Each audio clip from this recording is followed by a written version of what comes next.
Shalom Akim.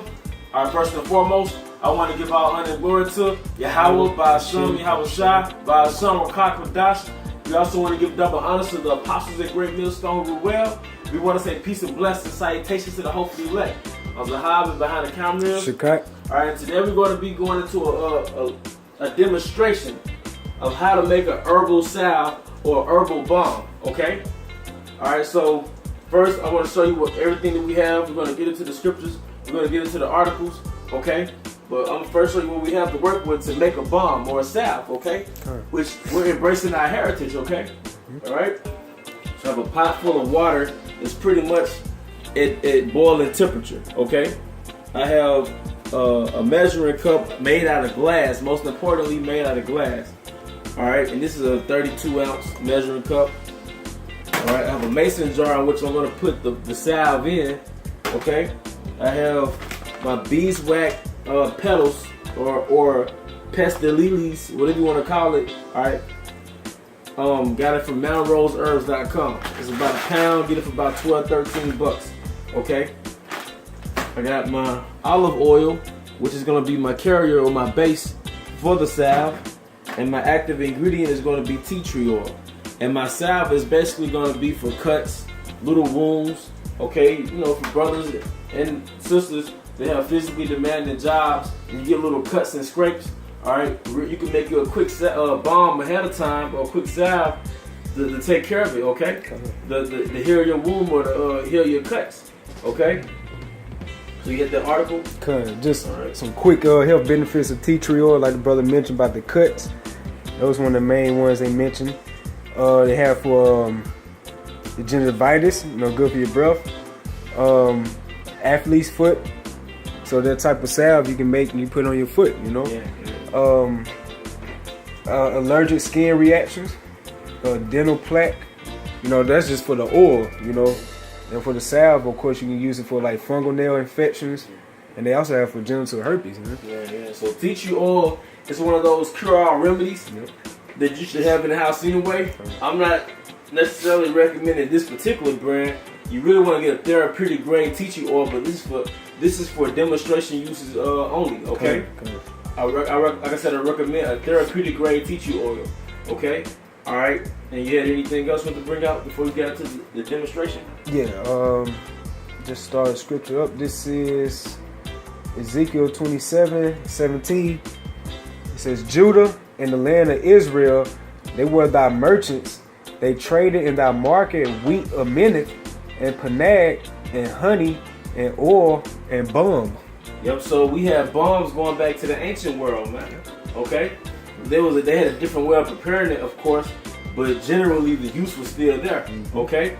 So I'm just going to get into it without further ado. All right. And first, I want to break down the ratio to you.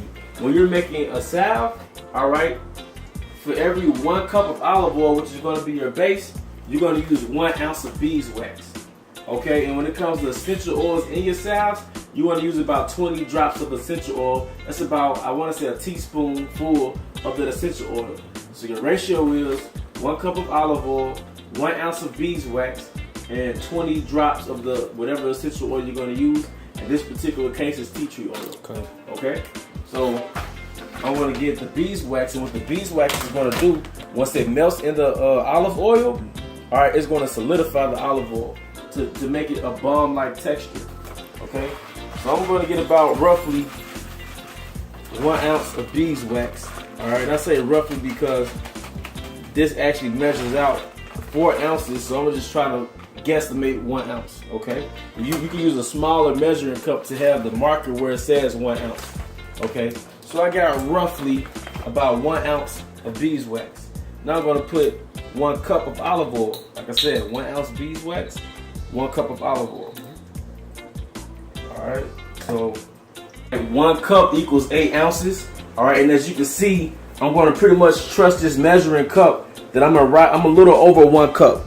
Alright, and then when the beeswax melts, it's going to rise even higher. So I'm at 1 cup of olive oil, alright, per 1 ounce of beeswax. Then what I'm going to do, as you can see, this water is boiling. Okay, I'm going to take this glass measuring cup and place it within this boiling pot. All right, and I'm doing this to melt the beeswax.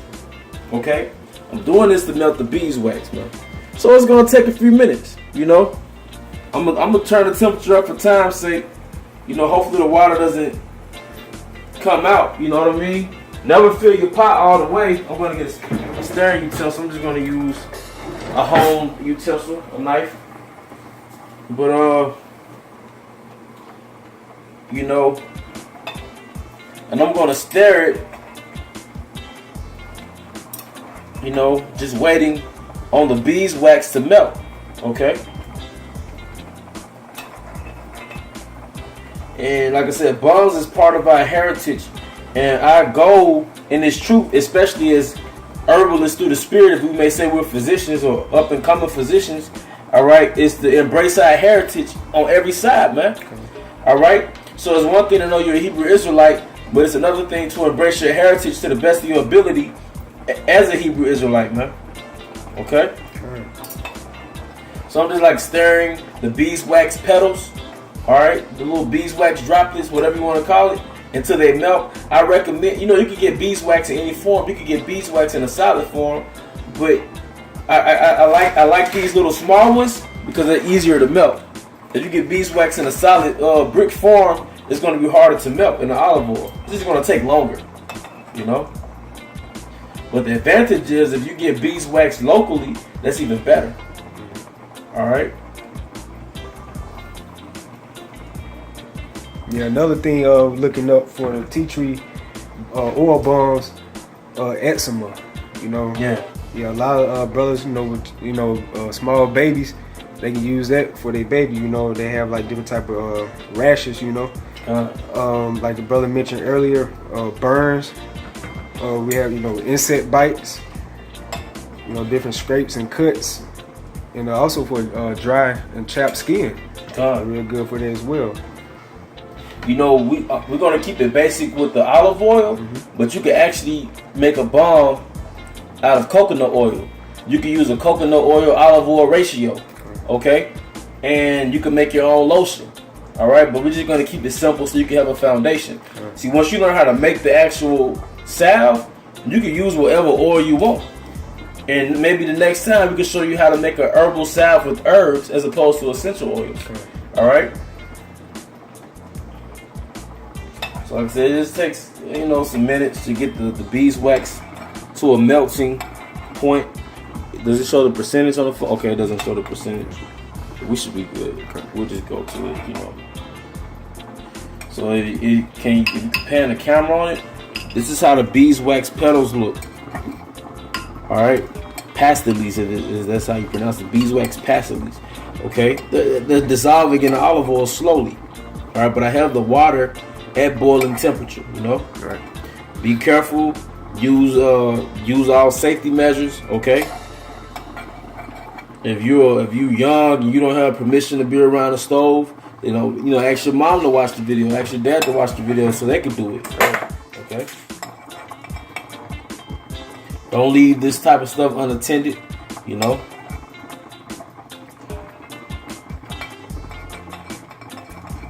So what we're doing is we're actually making the base for the salve. Like I said, beeswax olive oil.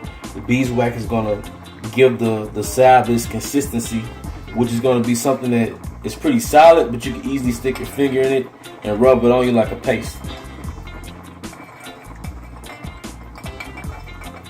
If you add too much beeswax, it's gonna be too hard to actually use it. It's gonna be like a brick or like clay. You don't want it like clay.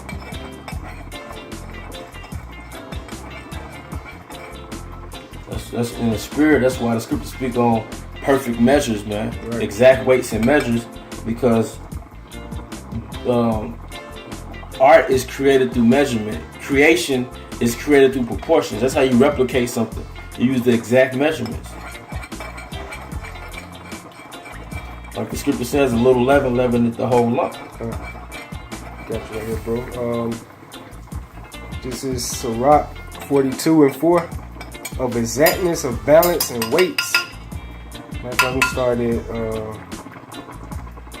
This is Sirach 42. We started verse 3.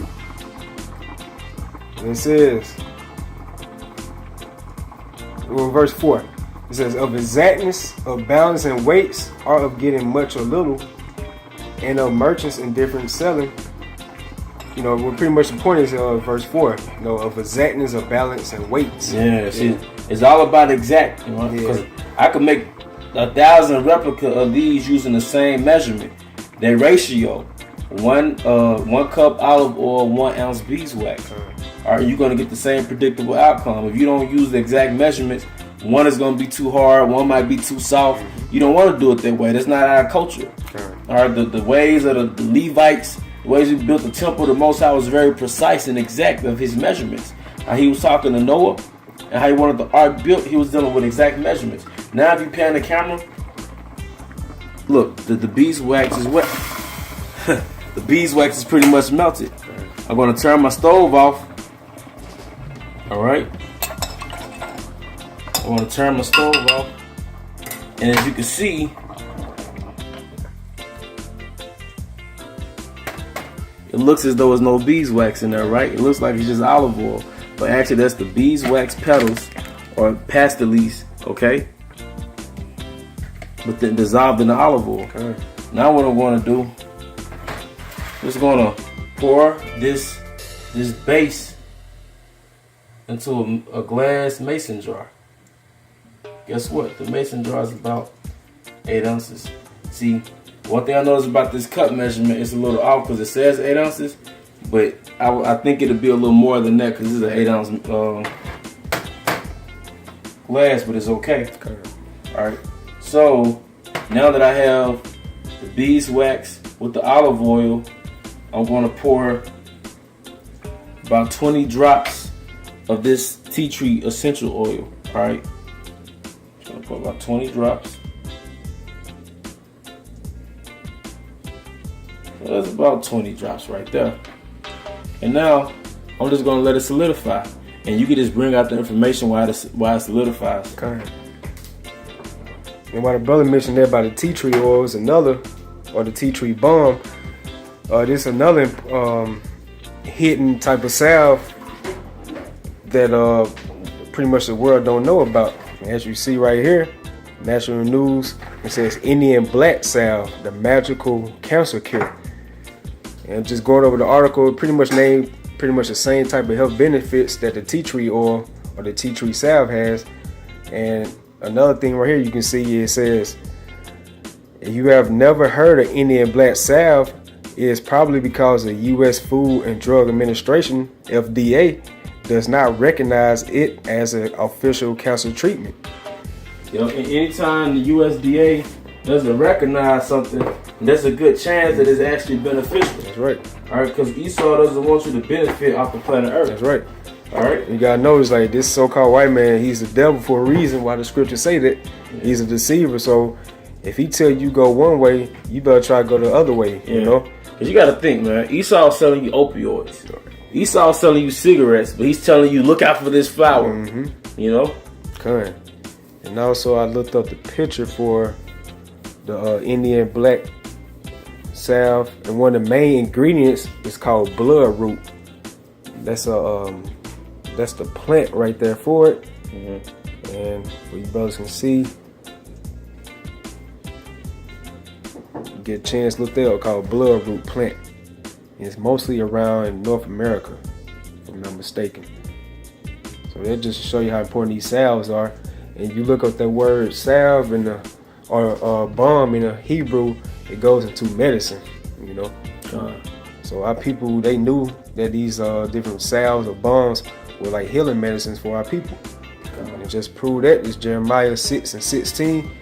Thus said the Lord, stand ye in the ways and see, and ask for the old paths, where is the good way, and walk therein, and you shall find rest for your souls. But they said we will not walk therein. Right. So just saying, you know, our people, it's time to come back into your heritage. You're gonna come to your heritage as an Israelite, coming to the ways that we used to do, like taking herbs, you know, different medicines, these salves and balms. You know, that's part of staying on the Lord. We're depending on the lifestyle that Yahawashi has given to his people, man. That's right. Right. Okay. And what we're gonna do, you had some more information you're gonna bring up? Yeah, you go ahead, bro. Because what we're gonna do, we're just gonna pause it. Okay. And then we're gonna come back when the salve solidifies. Okay. All right. Till next time. Shalom. Shalom.